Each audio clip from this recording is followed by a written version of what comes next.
Hi everyone, Scott from Yunnan Sourcing here again, answering another question. This question sent to me by Megan, who asks, can you explain the different grades of tea, imperial, fancy, AA, etc.?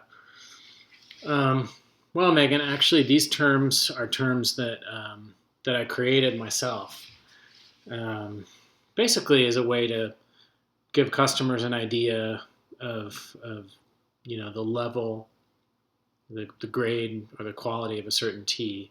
Um, I think it started with Tie Guanyin, Anxi, which is an Anxi Oolong, and Tie Guanyin has so many grades.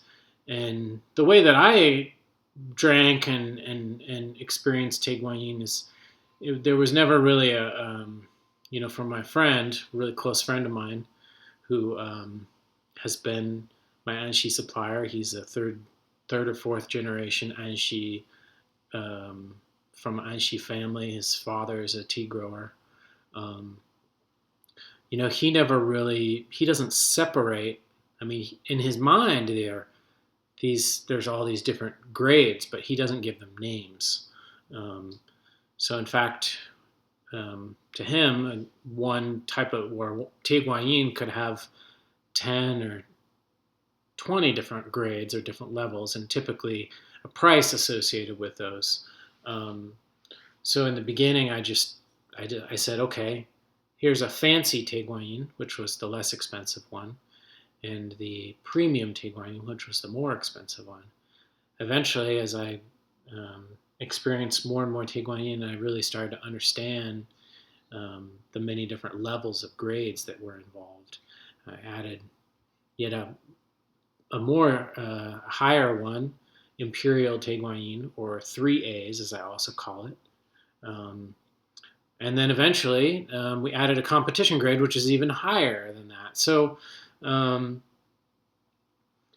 really, these terms are just created by me to indicate that uh, one particular type of tea may have several grades, and that we offer um, if we offer more than one grade of a similar varietal tea, um, it's you know it's that's how I indicate to people, this is the more expensive one or this is the better one. But sometimes um, those higher grade teas might not necessarily be the one that you like.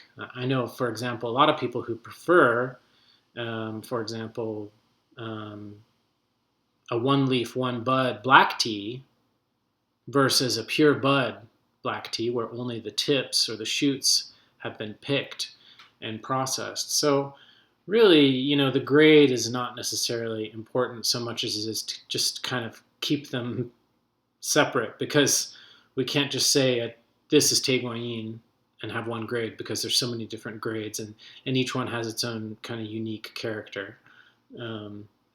So hope that makes sense. And while we're at it, I might as well add in ripe pu'er grades, which perhaps you didn't ask that question, but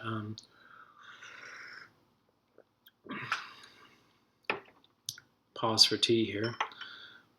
I'm wasting the millions of people's time, the millions of people that watch these videos. But anyway, so ripe pu'er grades are interesting because those are based entirely on the size of the leaf. So when pu'er is composted or fermented, or however you want to say it in Chinese, it's called wu dui, which is wet piling. Um, it's just done, it's picked like you would pick for a raw cake, maybe 2-leaf, one bud, or a 3-leaf, one bud. It's picked, and then it's processed into sun-dried mao cha. And then it's taken to be wet piled, also known as composting or fermentation, as some people call it. Um, After that process is done, it takes about 45 days. The tea is the piles are furrowed, and gradually the tea is turned, and the tea is allowed to dry. At that point, once the tea has been dried, they put it into a machine that has many different levels. Actually, there's two different machines. The more modern one has many different levels, and so the smaller pieces fall down lower, and it's shaking, and it's able to separate out the different grades.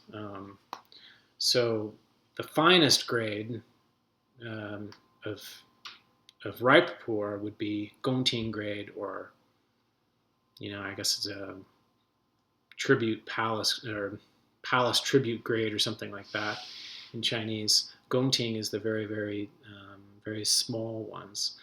Then the next grade, the next larger leaf size is called Teji. And then from Teji, it goes up to Yiji, which is grade 1.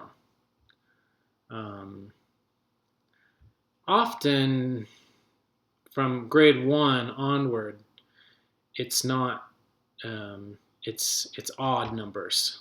So often there isn't a grade 2, although some people do grade the tea from 1 all the way up to 9. But typically it's 1, 3, 5, 7, and then 9. 9 being the coarsest, largest leaf. And there's also other leaves called Cu-erh, which is a mature leaf or a coarse leaf, which is even bigger. And those leaves, for some reason, don't have a number. They're just, they're often eliminated entirely, although they're pressed and they're sold very cheaply. With age, those Cu-erh, those coarse leaf, can actually taste quite good. They tend to be less punchy, like a smaller leaf one, which has a lot of punch and really pungent, strong taste. Most of the really great ripe pu'ers through history have been blends of different leaf grades. And in fact, if you take a grade 1, a grade 3, a grade 5, and a grade 7, and let's say you take each one and you drink it by itself. So you drink a grade 1, and then you drink a grade 3, and then you drink a grade 5, and then you drink a grade 7. They'll all be pretty good. If they're from the same fermentation batch, they'll all be somewhat similar. But if you take those 4 grades, 1, 3, 5, and 7, and you blend them together in roughly equal amounts, and then you drink them. You drink it like that, blend it together. In most cases, it's going to be much more complex and much more of an interesting, tasty tea than if you were to drink any one of those grades separately. So this is one of the reasons ripe pu'er teas are often a blend of different grades. Anyways, hope I answered your question. 8-minute response here. This is pretty typical for me. So enjoy it. If you don't, well, sorry, you just lost 8.5 minutes of your life.